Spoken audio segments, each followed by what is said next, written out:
A driver with a fractured wrist just came within a quarter of a second of winning a Cup Series race, not weeks after the injury, not with a fully healed arm, with a splint on, limited mobility, in a car that still had to be muscled through 400 laps. This is the story of how Christopher Bell nearly turned pain into a trophy, and why what happened at Chicagoland might be scarier for the rest of the championship field than an actual win would have been. Christopher Bell finished second at Chicagoland Speedway, just 0.2076 seconds behind teammate Chase Briscoe. This came one day after Bell announced he swapped the hard cast on his broken left wrist for a removable splint, an injury he's been racing through since Michigan. Bell started sixth, worked forward all race, picked off William Byron for second, and spent the closing laps hunting Briscoe for the win. He never got the pass. Briscoe held on for his first victory of 2026. Denny Hamlin rounded out a strong day for Joe Gibbs Racing in third. Bell didn't win, but this might be the most important second-place finish of his season. Let's back up. Bell fractured his wrist at Michigan International Speedway, and ever since, every race weekend has come with the same question hanging over it. How much is his injury actually costing him? For over a month, the story wasn't about speed. It was about survival, just getting through a race without the wrist failing him. Bell himself admitted the pain was manageable from the start, but precision was the real issue. Racing at 190 miles an hour requires split-second, delicate inputs on the wheel, and a driver who can't fully rotate his wrist is fighting the car as much as he's fighting the field.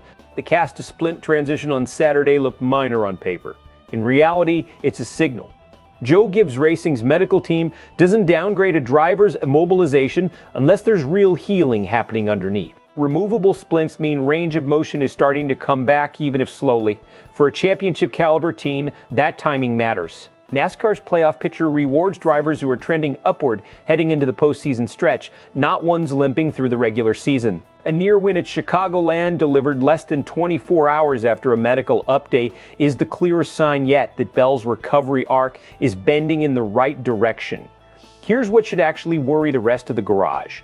Bell drove within striking distance of a race win while operating at what he himself describes as reduced precision. Think about that for a second. This isn't a driver 100% who got beat by a slightly better car. This is a driver operating with a compromised tool, his own hand, who still had enough raw skill and racecraft to erase a gap on his teammate in the closing laps. That's the strategic nightmare for everyone else in the championship hunt. If a wounded Christopher Bell can hang with Chase Briscoe on a night when Briscoe is clearly clicking, what does a fully healed Bell look like in September? There's also a risk conversation here that shouldn't get glossed over. Pushing through a fracture, even a low-pain one, carries real danger. One wrong bump, one hard correction under braking, and that wrist absorbs force it isn't ready for. Joe Gibbs Racing is threading a needle. Let Bell compete in bank stage points and playoff momentum without letting the injury become worse and knocking him out of contention altogether. So is this smart or dangerous? Honestly, it's both. It's calculated risk management from a team that clearly believes the upside outweighs the medical exposure. And based on Sunday, that bet is paying off. NASCAR Twitter lit up the moment the checkered flag waved. Half the conversation was pure admiration. Drivers, media members, and fans praising Bell for grinding out a runner-up finish that many assumed wasn't physically possible a few weeks ago. The other half of the conversation was pure anxiety, and it wasn't coming from Bell's fans. It was coming from everyone else's. If this is what an injured Christopher Bell looks like, competitors have every reason to be nervous about what a healthy one brings to the playoffs. Meanwhile, Joe Gibbs Racing had a night to celebrate regardless. A win for Briscoe, a near miss for Bell, and a podium for Hamlin. That's the kind of top three sweep that reshapes a championship narrative fast. Best case, Bell's mobility keeps improving week to week. The splint comes off entirely before the playoffs begin, and he heads into the postseason as one of the scariest.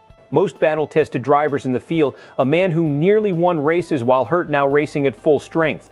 Worst case, the wrist doesn't cooperate. Progress stalls, the discomfort creeps back under playoff pressure. And Bell spends the most important stretch of the season still fighting his own body instead of just the competition, watching opportunities like Chicagoland slip away by fractions of a second permanently. So here's the real question. Is Christopher Bell's near win at Chicagoland the biggest warning sign of the NASCAR season? Or are we about to find out his ceiling was capped the whole time by an injury he never should have been racing through? Drop your take in the comments. Are you buying the hype, or is this getting overblown? If you want more no-fluff NASCAR breakdowns like this one, go ahead and hit that subscribe button. SportsWire USA isn't going anywhere.